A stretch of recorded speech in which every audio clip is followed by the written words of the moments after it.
ബിന്ദു പത്മനാഭൻ കൊലപാതക കേസിൽ കുറ്റസമ്മതം നടത്തി സെബാസ്റ്റ്യൻ. കുറ്റസമ്മതം നടത്തിയെന്ന് ക്രൈംബ്രാഞ്ച് കോടതിയെ അറിയിച്ചു.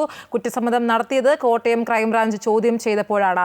കുറ്റസമ്മത മൊഴിയുടെ അടിസ്ഥാനത്തിലാണ് CM സെബാസ്റ്റ്യനെ പ്രതി ചേർത്തത്. കസ്റ്റഡി അപേക്ഷയിലാണ് ക്രൈംബ്രാഞ്ച് ഇക്കാര്യം വ്യക്തമാക്കിയത്. വിശദാംശങ്ങളുമായി അജയ് നാഥ് ചേരുകയാണ്. അജയ്, ഈ ജൈനമ്മ തിരോധാന കേസിലാണ് ഇപ്പോൾ ഈ ഒരു സെബാസ്റ്റ്യൻ ജയിലിൽ കഴിയുന്നത്. അതേസമയം ബിന്ദുവിനെ കൊലപ്പെടുത്തി എന്ന് സെബാസ്റ്റ്യൻ സമ്മതിക്കുകയാണ്. ഇപ്പോൾ ഈ മൃതദേഹം എവിടെയാണ്? ഇനി തെളിവെടുപ്പ് എങ്ങനെയായിരിക്കും പുരോഗമിക്കുക? ഐശ്വര്യ 8 വർഷം പിന്നിട്ടും തുമ്പില്ലാതിരുന്ന കേസിലാണ് ഇപ്പോൾ തുമ്പുണ്ടായിരിക്കുന്നത്. ബിന്ദു പത്മനാഭൻ തിരോധാന കേസിൽ ഇപ്പോൾ വഴിത്തിരിവുണ്ടായിരിക്കുന്നു.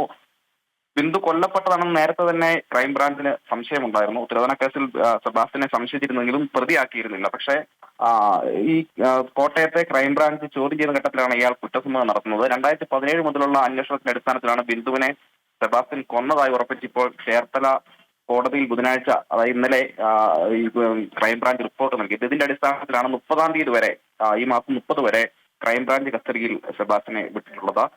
ഇനി കണ്ടെത്തേണ്ടത് കൊലപാതകം എവിടെ നടത്തി എന്നടക്കമുള്ള കാര്യങ്ങളെ സംബന്ധിച്ചിട്ടുള്ള കൂടുതൽ വ്യക്തത വരുത്താനാണ് ക്രൈംബ്രാഞ്ച് സംഘം ഉദ്ദേശിക്കുന്നത്. മൃതദേഹാവശിഷ്ടം ഉൾപ്പെടെ കണ്ടെത്തേണ്ടതുണ്ട്.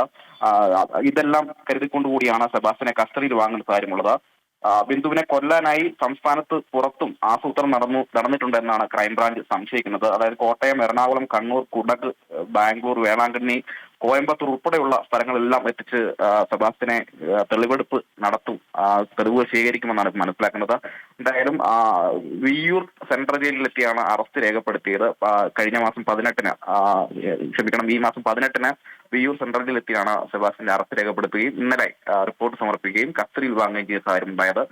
സൂചിപ്പിച്ചോടെ തന്നെ ഈ സ്ഥലങ്ങളിലെല്ലാം എത്തി, അതായത് കേരളത്തിന് വെളിയിൽ ഉൾപ്പെടെ കൊണ്ടുപോയി സെബാസ്റ്റ്യനെ തെളിവെടുപ്പ് നടത്തി ബിന്ദു എവിടെ വെച്ച് കൊല്ലപ്പെട്ടു ഉൾപ്പെടെയുള്ള കാര്യങ്ങൾ സംബന്ധിച്ച് കൂടുതൽ വ്യക്തത വരുത്തി തെളിവുകൾ ശേഖരിച്ച് സെബാസ്റ്റ്യനിൽ കൊടുക്കുക എന്നതാണ് ഇപ്പോൾ ക്രൈംബ്രാഞ്ച് ഉദ്ദേശിക്കുന്ന ഏറ്റവും പ്രധാനപ്പെട്ട കാര്യം.